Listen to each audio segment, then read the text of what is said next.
So I was in like multiple offers last night and I got a call from the listing agent that said like you gotta make an improvement. And I was like, but first, let me take a selfie. I'm Bobbi Fahey. And I'm Michael McDougall. And we are the Michael McDougall team. Multiple offers are like running rampant out there right now.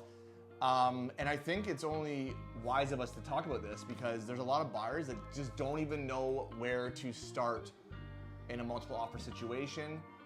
Let's chat about that. For sure. And to double back, 73% of detached homes in Oshawa did sell in multiple offers and over asking. So I think it's a really great conversation just to chat about what you can do as a buyer that is going to set you apart when you're in that situation. Lots of different strategies out there, obviously, with depending on who the listing agent is. But how do you, Bobbi, handle multiple offers with your buyers? First, I think it's a really, really good opportunity as the buying agent to build some type of rapport with the selling agent. That is always extremely helpful. So it doesn't matter when you see the home. If your clients are showing interest and the buyer is showing interest, you should reach out to that agent right away and start sparking these conversations, even if it's 3 or 4 days out before offer time. Yeah, to me, it's about like building a relationship with that agent as well. Just one, to let them know that your buyer is serious and they actually really do like the home.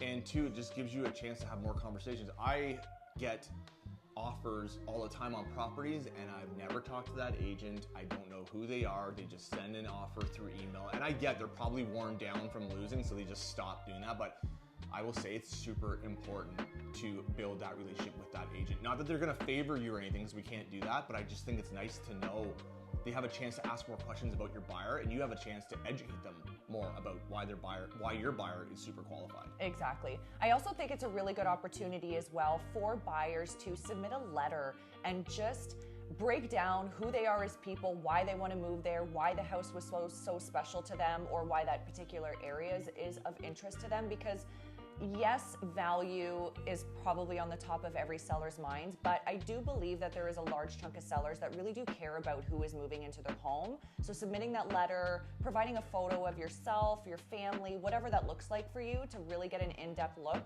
of who you are, will also set you apart. I think I can speak for you and myself when I say if I were to sell my house, yes, price is definitely one of the things, but I really would look into like who is buying my home, like what kind of family is taking over my home, and I hope that they love what we did to the property. So is it wise for you to go all in on that first offer, that first round, we'll call it? Is it wise for the buyer to go all in on their max amount, or should they hold something back for the second round or the third round, as some agents call it?